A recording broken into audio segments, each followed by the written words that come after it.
Implement usable APIs publicly. That's all you have to do to get hired without experience or skills. Let me explain. This is a chart of how much effort it takes to hire someone and how much effort it takes to train them once they've been hired. A senior engineer is going to sit somewhere around here because they're not going to need a lot of training once they've been hired. And to do the hiring, you're going to need to go to maybe one or two interviews to figure out if they're a good cultural fit, if that's what you're looking for, if you're what they're looking for. And as a senior engineer, they're going to know how to go about the interview process to really give you those answers. A junior developer who has no job experience and no skills is going to sit somewhere over here, and you probably sit here as well if you don't have any experience or skills. You have no experience in interviewing, no experience in showing off your portfolios, you have no skills, so you're going to need to be trained. So what you want to do is either reduce the amount of effort it takes to hire you, or reduce the amount of training you're going to need once you've been hired.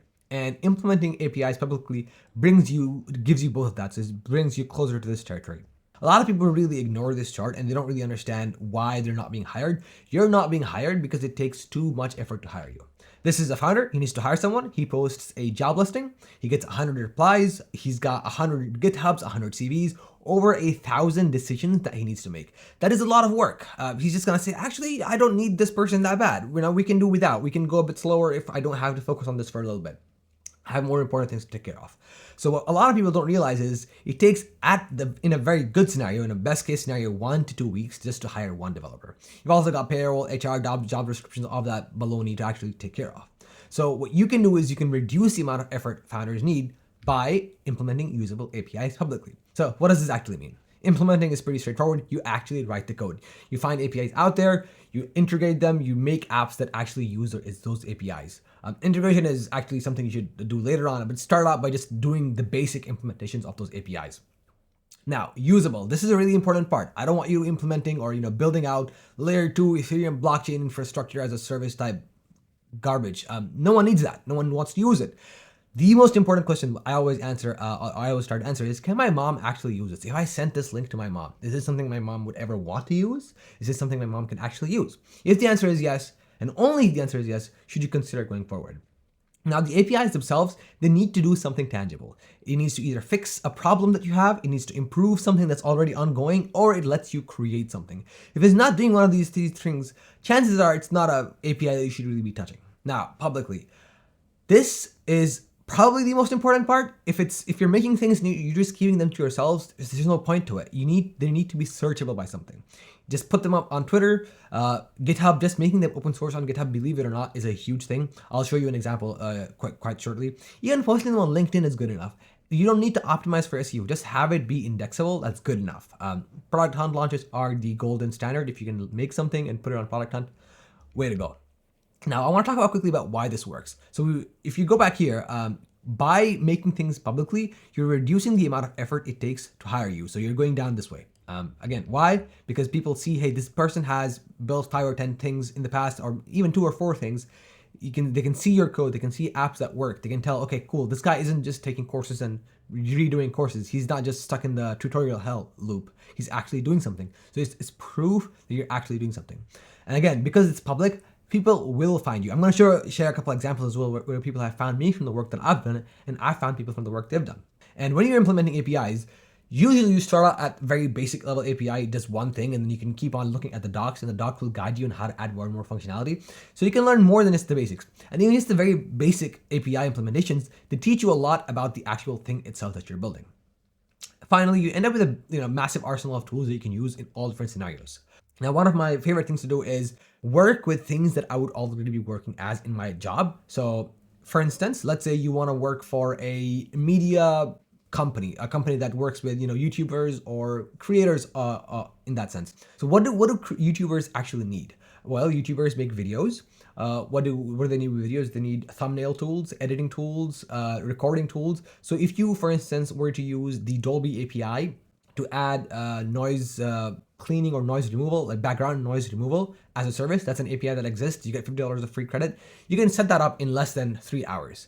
Suddenly you have a tool that people can actually use, YouTubers can actually use. They can put their videos in that thing, and suddenly their videos have all the background noise removed. So when you have something like that and you go to apply to a company that works with YouTubers, they're like, wait, this guy is already doing the stuff that we want to do. It's already doing the stuff that we do. So therefore, they don't need to train you, and the effort to train you goes down, and you have even higher chances of being hired. Cool. Finally, I want to talk about how you actually get started. So, first of all, it's important to niche down to your interests. Whatever your interests are, again, it could be media production, it could be investing, it could be payments. Pick one specific interest that you're actually, really excited about and stick with that. Don't build all sorts of random things. Although that can work, it's less likely to work because you're not going to stick with it because you're not interested. Find APIs in that specific interest that you like. This is going to be fun, so you're not going to just abandon it every time it gets hard, every time you can't figure something out because the docs are broken. You're actually going to put a little bit more effort to figure it out because, hey, you're having fun anyway. Implement them, just do it, man. And then just tell people about it. Finally, I'll give you a few examples. The Jupyter SOP APIs, this is something that I did personally a while back. All I did is I published it on GitHub. It was an open source repo, and I made a YouTube video about it. And someone found me from GitHub search, and they found me on LinkedIn, and they sent me a message like, hey man, your code is the only code that's worked. Can you please help me build this thing? And it was effectively, a contract job offer. I didn't write any new code. All I did is I looked at the Jupyter docs. I made an app with what the docs described, and that's it. The docs were slightly outdated, so they were broken, so they didn't work. My code did work. So just by having something published on GitHub, you can actually end up getting job offers. Another one, this was quite a while back. I took two APIs, the OpenAI API and the 11 Labs API, and I made this thing. You would give it a topic, it would generate lyrics, and then via 11 Labs, it would spit out those lyrics in a song.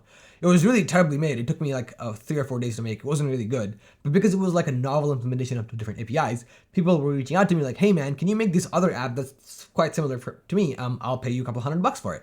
Another really good example is this person. So they made this app that lets you play that extracts the instrumentals from Spotify. And they're telling you, hey, please don't retweet this. It's quite ugly, not ready for scale. So they got 300K views. This is about a month ago. They got 300K views. I liked it because it's cool as heck. And if you look at the actual website, it's quite plain. It's a very simple website, but it works and people like it. People want it. So as long as you're making something people can use and some people can use, that's good enough. Cool. So you've done it a few times. What's next? Start implementing new APIs. Every time a new API is released, usually it's OpenAI, it's Stable Diffusion, it's whoever, anything that's hype. Anytime there's a new API, if you can just be the first person to actually implement that API, you're going to be ahead of so many other people. The next level beyond that is actually making AI models usable. This is something that will not only get you a job, but it'll get you a lot of money. So if you can take an AI model that exists somewhere in a repo and you hook that up to an easily accessible API, you will straight up just start making money. Charge people for using the model because you've made a front end for it, and that's good enough. You can take it one level further by actually implementing the open source papers. There's a few apps that I follow, AI apps. All they do is they wait for open source papers to be released. Every time the paper is released, they implement it on their phone and they make it really accessible for people. By making things accessible, they're making money because people have no other way of using that thing because it's just been launched and no one else is doing it. So if you can just do that thing, this is slightly advanced, by the way. You do need to work your way up there. Don't try to go do this immediately. Finally, you can actually be proactive and solve problems in public with your apps. A week ago, I was at this hackathon and there were a couple hundred people there.